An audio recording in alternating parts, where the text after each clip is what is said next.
بسم اللہ الرحمن الرحیم۔ وائی کے ایس وائس کے سامعین السلام علیکم۔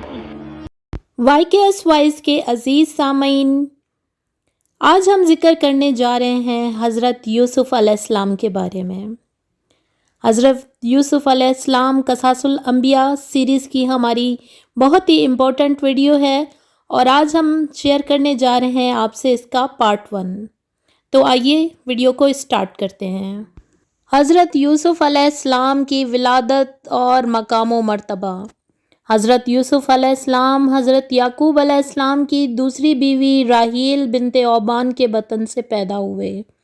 آپ علیہ السلام انتہائی خوبصورت حسن و جمال کا پیکر، صبر، عفو و درگزر کے علم بردار تھے۔ اللہ تعالیٰ نے آپ علیہ السلام کو اپنا نبی منتخب فرما کر آپ علیہ السلام کو بہت اعلیٰ مقام پر فائز فرمایا، اور حضرت یوسف علیہ السلام کا ذکر خیر قرآن مجید میں 26 مقامات پر فرمایا، اور پوری ایک سورت آپ علیہ السلام کے نام سے نازل ہوئی۔ آپ علیہ السلام واحد پیغمبر ہیں جن کا پورا واقعہ اللہ تعالیٰ نے قرآن مجید میں ایک ہی جگہ تفصیل کے ساتھ ذکر فرمایا، اور آپ علیہ السلام کے واقعے کو احسن قصص یعنی بہترین واقعہ کے نام سے تعبیر فرمایا۔ فرمان الہی ہے جس کا ترجمہ ہے، اے نبی صلی اللہ علیہ وآلہ وسلم، آپ کی طرف یہ قرآن وحی کر کے ہم آپ کو ایک بہترین واقعہ سنا رہے ہیں، جبکہ اس سے پہلے یقیناً آپ اس واقعے سے بے خبر تھے۔ احادیث رسول اکرم صلی اللہ علیہ وآلہ وسلم۔ ایک مرتبہ صحابہ کرام نے آپ صلی اللہ علیہ وآلہ وسلم سے کوئی بہترین واقعہ سنانے کی درخواست کی، تو اللہ عز و جل نے یوسف علیہ السلام کے واقعے کے متعلق یہ آیات نازل فرمائیں۔ ایک مرتبہ آپ صلی اللہ علیہ وآلہ وسلم سے پوچھا گیا کہ اللہ تعالیٰ کے نزدیک لوگوں میں سب سے زیادہ عزت والا کون ہے؟ آپ صلی اللہ علیہ وآلہ وسلم نے جواب دیا، جو زیادہ پرہیزگار ہو۔ صحابہ کرام نے عرض کیا، ہم یہ نہیں پوچھ رہے۔ آپ صلی اللہ علیہ وآلہ وسلم نے فرمایا، کیا تم خاندانی شرافت کے متعلق پوچھ رہے ہو؟ خاندانی شرافت کے اعتبار سے سب سے زیادہ عزت والے اللہ کے نبی حضرت یوسف علیہ السلام ہیں، جو پیغمبر یعقوب علیہ السلام کے بیٹے، پیغمبر اسحاق کے پوتے اور پیغمبر ابراہیم کے پڑ پوتے ہیں۔ وضاحت: حضرت یوسف علیہ السلام کے واقعے کو بہترین واقعہ اس لیے کہا گیا کہ اس میں بہت سی نصیحتیں ایک جگہ جمع کر دی گئی ہیں۔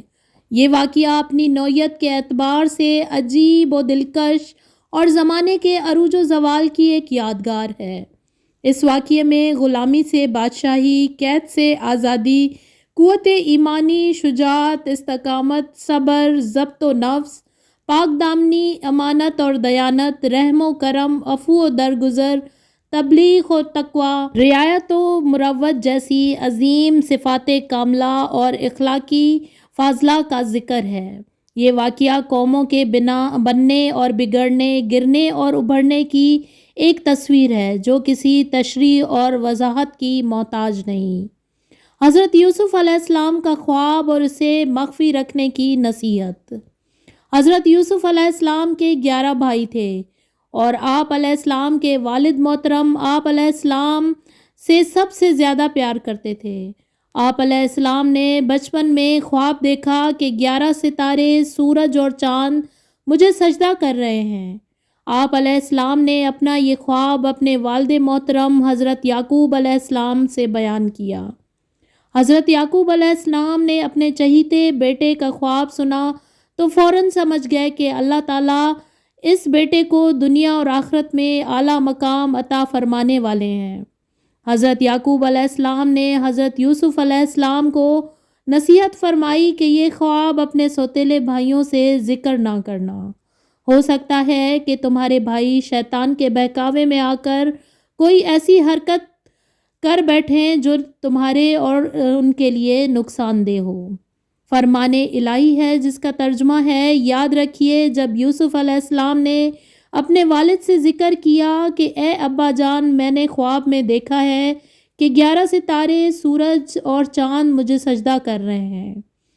انہیں یعقوب علیہ السلام نے کہا، اے میرے بیٹے، اپنا خواب اپنے بھائیوں کو نہ سنانا، کہیں ایسا نہ ہو کہ وہ تمہارے ساتھ کوئی فریب کاری کریں۔ بے شک شیطان تو انسان کا کھلا دشمن ہے، اور یقیناً تمہارا پروردگار تمہیں اعلیٰ مقام عطا فرمائے گا اور تمہیں باتوں کی تہ تک پہنچنا یعنی خوابوں کی تعبیر بھی سکھائے گا، اور تم پر آل یعقوب پر اپنی نعمت اس طرح پوری فرمائے گا کہ جیسے اس نے اس سے پہلے تمہارے پردادا اور دادا یعنی ابراہیم اور اسحاق علیہ السلام کو بھی بھرپور نعمت عطا فرمائی تھی۔ یقیناً تمہارا رب خوب جاننے والا، بڑی حکمت والا ہے۔ بھائیوں کی حضرت یوسف علیہ السلام کے خلاف سازش۔ حضرت یوسف علیہ السلام کا خواب سننے کے بعد حضرت یعقوب علیہ السلام نے ان میں نبی بننے کے آثار دیکھے تو ان سے زیادہ محبت کرنے لگے۔ حضرت یوسف علیہ السلام کے ستیلے بھائیوں کو یہ محبت برداشت نہ ہوئی اور وہ حسد کی آگ میں جل کر حضرت یوسف علیہ السلام کے خلاف سازشیں کرنے لگے۔ ستیلے بھائیوں نے حضرت یوسف علیہ السلام کو باپ کی نگاہوں سے اوجھل کرنے کا فیصلہ کر لیا اور آپس میں یہ مشورہ کیا کہ یوسف علیہ السلام کو تو جان سے مار ڈالیں یا کہیں دور جگہ پر چھوڑ آئیں جہاں سے یہ واپس نہ آ سکیں۔ ایسا کرنے سے والد محترم کی مکمل توجہ ہماری طرف ہو جائے گی۔ ایک بھائی نے کہا کہ انہیں جان سے مارنا بہتر نہیں، البتہ کسی گہرے کنویں میں ڈال دو تاکہ کوئی راہ چلتا مسافر اسے لے کر کسی دوسرے ملک لے جائے۔ اس طرح تم یوسف علیہ السلام سے بھی چھٹکارا حاصل کر لوگے اور اپنے باپ کی توجہ کو بھی پالو گے۔ سب نے اس رائے پر اتفاق کیا اور اسے عملی جامہ پہنانے کے لیے کوششیں شروع کر دیں۔ فرمان الہی ہے جس کا ترجمہ ہے، جب انہیں برادران یوسف نے آپس میں کہا کہ یوسف علیہ السلام اور اس کا بھائی تو ہمارے باپ کو ہم سب سے زیادہ پیارا ہے، حالانکہ ہم ایک طاقت جماعت ہیں، یقیناً ہمارے ابا جان واضح غلطی پر ہیں، لہٰذا تم یوسف علیہ السلام کو قتل کر دو یا اسے کسی نامعلوم جگہ پھینک دو تاکہ تمہارے والد کی محبت کا رخ صرف تمہاری طرف ہو جائے، اس کے بعد تم نیک بن جانا۔ ان بھائیوں میں سے ایک نے کہا، تم یوسف علیہ السلام کو قتل نہ کرو بلکہ اسے غیر آباد کنویں کی تہ یعنی گہرائی میں ڈال دو تاکہ اسے کوئی آتا جاتا قافلہ اٹھا کر لے جائے۔ اگر تمہیں کچھ کرنا ہی ہے تو یوں کرو۔ رسول اکرم صلی اللہ علیہ وآلہ وسلم نے فرمایا، پہلے امتوں کی بیماریوں میں سے ایک بیماری تمہارے اندر بھی سرایت کر گئی ہے، اور وہ حسد و بغض کی بیماری ہے جو دین کا صفایا کر دیتی ہے۔ بھائیوں کا حضرت یوسف علیہ السلام کو سیر و تفریح کے بہانے لے جانا۔ حضرت یوسف علیہ السلام کے ستیلے بھائی اس کوشش میں تھے کہ کسی نہ کسی طرح اپنے اور اس بھائی یوسف علیہ السلام کو اپنے ساتھ لے کر جائیں اور کسی گہرے کنویں میں پھینک دیں تاکہ کوئی مسافر اٹھا کر لے جائے۔ ایک دن وہ اپنے والد محترم کے پاس آئے اور اپنی ہمدردی کا یقین دلاتے ہوئے کہنے لگے کہ اے ابا جان، آپ یوسف علیہ السلام کے بارے میں ہم پر اعتبار کریں۔ دنیا میں بھائی سے زیادہ بھائی کا سچا خیر خواہ کون ہو سکتا ہے؟ کل ہم سیر و تفریح کے لیے جا رہے ہیں، آپ یوسف علیہ السلام کو بھی ہمارے ساتھ بھیج دیں تاکہ ہم سب بھائی مل کر کھائیں پئیں اور کھیلیں۔ حضرت یعقوب علیہ السلام نے خدشہ ظاہر کیا کہ یہ ابھی چھوٹے ہیں، کہیں ایسا نہ ہو کہ تم کھیل کود میں مصروف ہو جاؤ اور انہیں بھیڑیا کھا جائے۔ لیکن بھائیوں نے اپنے والد محترم کو یوسف علیہ السلام کے تحفظ کا پورا یقین دلایا۔ آخر کار حضرت یعقوب علیہ السلام نے انہیں حضرت یوسف علیہ السلام کو اپنے ساتھ لے جانے کی اجازت دے دی۔ فرمان الہی ہے، اس فیصلے کے بعد ان بھائیوں نے اپنے باپ سے جا کر کہا، اے ابا جان، آخر آپ یوسف علیہ السلام کے بارے میں ہم پر اعتبار کیوں نہیں کرتے، حالانکہ ہم تو یقیناً اس کے خیر خواہ ہیں۔ کل آپ اسے ضرور ہمارے ساتھ بھیج دیجئے کہ وہ خوب کھائے پیے اور کھیلے، اس کی حفاظت کے ہم ذمہ دار ہیں۔ انہیں یعقوب علیہ السلام نے کہا، تمہارا اسے لے جانا مجھے تو سخت صدمہ دے گا اور مجھے یہ بھی ڈر ہے کہ تمہاری غفلت کی وجہ سے کہیں اسے بھیڑیا نہ کھا جائے۔ ان بھائیوں نے جواب دیا کہ ہم جیسی طاقتور جماعت کی موجودگی میں بھی اگر اسے بھیڑیا کھا جائے پھر تو ہم بڑے ہی نکمے ہوئے۔ بھائیوں کا حضرت یوسف علیہ السلام کو کنویں میں پھینکنا اور اللہ کی حفاظت۔ حضرت یعقوب علیہ السلام کو مطمئن کرنے کے بعد آپ علیہ السلام کے بھائی انہیں لے کر چل پڑے۔ جیسے ہی وہ اپنے والد محترم کی نظروں سے اوجھل ہوئے، آپ علیہ السلام کو مختلف انداز میں پریشان کرنے لگے۔ آخرکار انہوں نے اپنے طے شدہ پروگرام کے مطابق آپ علیہ السلام کو ایک گہرے کنویں میں پھینک دیا۔ جیسے ہی آپ علیہ السلام کو کنویں میں ڈالا تو اللہ رب العزت نے آپ علیہ السلام کی طرف وحی فرمائی کہ آپ پریشان نہ ہوں۔ آپ جس مصیبت میں ابھی گرفتار ہوئے ہیں بہت جلد اللہ تعالیٰ آپ کو اس سے نجات دلائیں گے اور آپ کو ایسے اعلیٰ مقام پر فائز فرمائیں گے کہ ایک وقت آئے گا کہ یہی بھائی آپ کے سامنے شرمندہ ہو کر کھڑے ہوں گے اور آپ انہیں ان کی یہ باتیں یاد دلائیں گے اس حال میں کہ وہ جانتے ہی نہ ہوں۔ فرمان الہی ہے۔ اس طرح اصرار کر کے پھر جب وہ بھائی اسے یوسف علیہ السلام کو لے چلے اور سب نے مل کر یہ طے کر لیا کہ اسے غیر آباد گہرے کنویں کی تہہ میں پھینک دیں گے تو انہوں نے یوسف علیہ السلام کی طرف وحی کی کہ یقیناً وہ وقت آئے گا آپ انہیں اپنے بھائیوں کو اس واقعے کی خبر اس حال میں دیں گے کہ وہ جانتے ہی نہ ہوں۔ حضرت یوسف علیہ السلام کے بھائیوں کا مکر۔ جب بھائیوں نے حضرت یوسف علیہ السلام کو کپڑے اتار کر کنویں میں پھینک دیا تو انہیں اس بات کی فکر ہوئی کہ ہم اپنے والد محترم کو جا کر کیا جواب دیں گے۔ وہ مختلف حیلے اور بہانے سوچنے لگے۔ آخر یہ طے پایا کہ سب یک زبان ہو کر کہیں گے کہ یوسف علیہ السلام کو بھیڑیا کھا گیا۔ بطور ثبوت انہوں نے ایک بکری کا بچہ ذبح کر کے اس کے خون سے حضرت یوسف علیہ السلام کے کرتے کو آلودہ کیا اور پھر رات کے وقت روتے ہوئے حضرت یعقوب علیہ السلام کے پاس پہنچے اور اپنے طے شدہ منصوبے کے تحت اپنے باپ کو مطمئن کرنے کی کوشش کرنے لگے۔ فرمان الہی ہے کہ وہ بھائی عشاء کے وقت اپنے باپ کے پاس روتے ہوئے آئے اور کہنے لگے، اے ابا جان، ہم تو آپس میں دوڑ کا مقابلہ کرنے میں لگ گئے تھے اور ہم نے یوسف علیہ السلام کو اپنے سامان کے پاس چھوڑ دیا تھا، بس اسے تو بھیڑیا کھا گیا۔ آپ تو ہماری بات پر یقین نہیں کریں گے اگرچہ ہم بالکل سچے ہیں اور یوسف کی قمیص پر جھوٹا خون لگا کر لائے۔ حضرت یوسف علیہ السلام کے بھائی کے مکر پر حضرت یعقوب کا تبصرہ۔ جب حضرت یوسف علیہ السلام کے بھائیوں نے حضرت یعقوب علیہ السلام کو حضرت یوسف علیہ السلام کا خون آلود کرتا دکھایا اور آپ علیہ السلام اسے دیکھتے ہی پہچان گئے کہ میرے بیٹوں نے کسی سازش کے تحت یوسف کو میری نظروں سے اوجھل کر دیا، کیونکہ وہ خون آلود کرتا کہیں سے بھی پھٹا ہوا نہیں تھا۔ پھر آپ علیہ السلام نے روتے ہوئے کہا کہ اب میں اس صدمے پر صبر کرتا ہوں اور اللہ سے مدد طلب کرتا ہوں۔ فرمان الہی ہے۔ یعقوب علیہ السلام نے کہا، حقیقت یہ نہیں بلکہ تمہارے دلوں نے تمہارے لیے ایک سازش بنا لی ہے۔ خیر، اب تو صبر ہی بہتر ہے اور تمہاری بنائی ہوئی باتوں پر اللہ ہی سے مدد طلب کروں گا۔ رسول اکرم صلی اللہ علیہ وآلہ وسلم نے فرمایا، مومن کے معاملے پر تعجب ہے کیونکہ اس کا ہر معاملہ خیر و بھلائی والا ہوتا ہے اور مومن کے علاوہ کسی کو یہ سعادت حاصل نہیں۔ اگر اسے خوشی پہنچتی ہے تو شکر کرتا ہے، یہ اس کے لیے بہتر ہے۔ اگر مصیبت پہنچتی ہے تو صبر کرتا ہے اور یہ بھی اس کے لیے بہتر ہے۔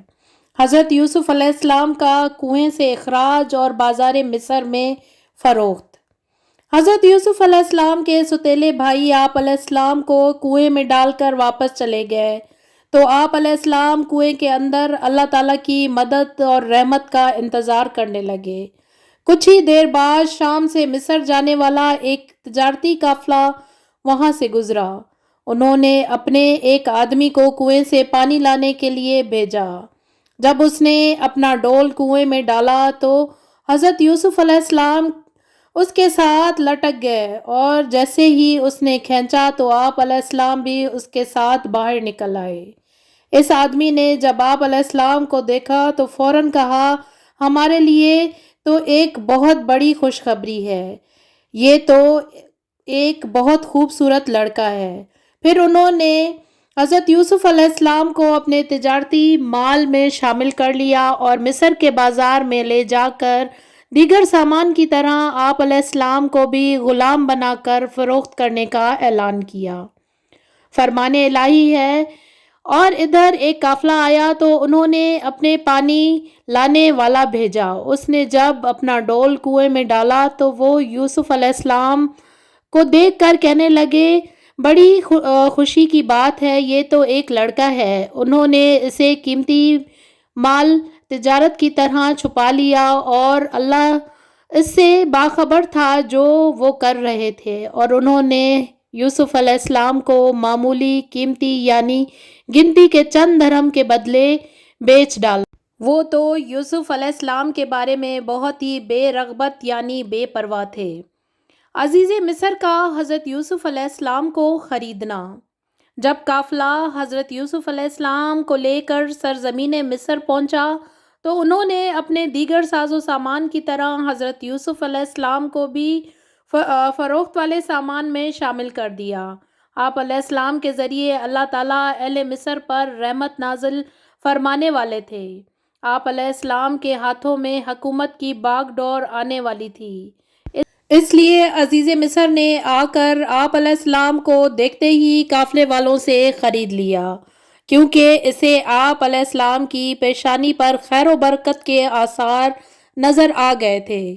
خریدنے کے بعد وہ آپ علیہ السلام کو اپنے شاہی محل میں لے آیا اور اپنی بیوی سے کہا کہ انہیں عزت سے رکھنا، ہو سکتا ہے یہ ہمارے کسی کام آئے یا ہم اس کو اپنا بیٹا ہی بنا لیں۔ اس طرح اللہ رب العزت نے حضرت یوسف علیہ السلام کو مصر میں ایک شاہی گھرانے میں پرورش پانے کا موقع نصیب فرمایا۔ فرمان الہی ہے۔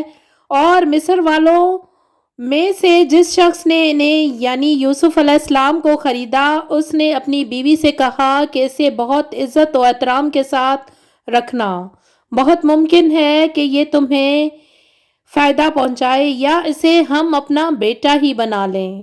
یوں ہم نے مصر کی سرزمین میں یوسف علیہ السلام کے قدم جما دیے تاکہ انہیں اس معاملہ فہمی یعنی خواب کی تعبیر کا علم سکھا دیں، اور اللہ اپنے ہر کام پر غالب ہے، لیکن اکثر لوگ نہیں جانتے۔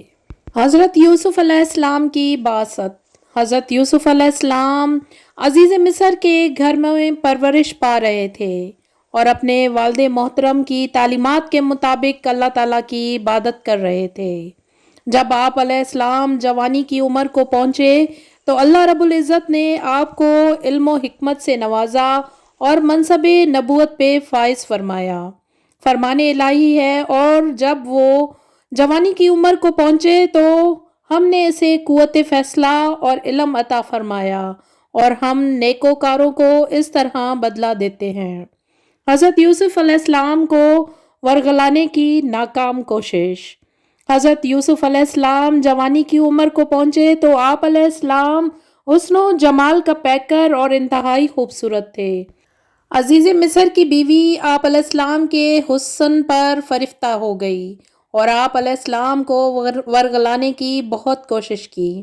ایک دن موقع پا کر آپ علیہ السلام کو بند کمرے میں لے گئیں اور خوب بناؤ سنگار کر کے آپ علیہ السلام کو برائی کی دعوت دی، لیکن آپ علیہ السلام نے اس دعوت کو رد کر دیا اور جواب میں کہا کہ میں تمہاری اس دعوت گناہ سے بچنے کے لیے اللہ تعالیٰ کی پناہ مانگتا ہوں، اس لیے کہ یہ گناہ جرم عظیم امانت میں خیانت اور محسن کی ناشکری ہے۔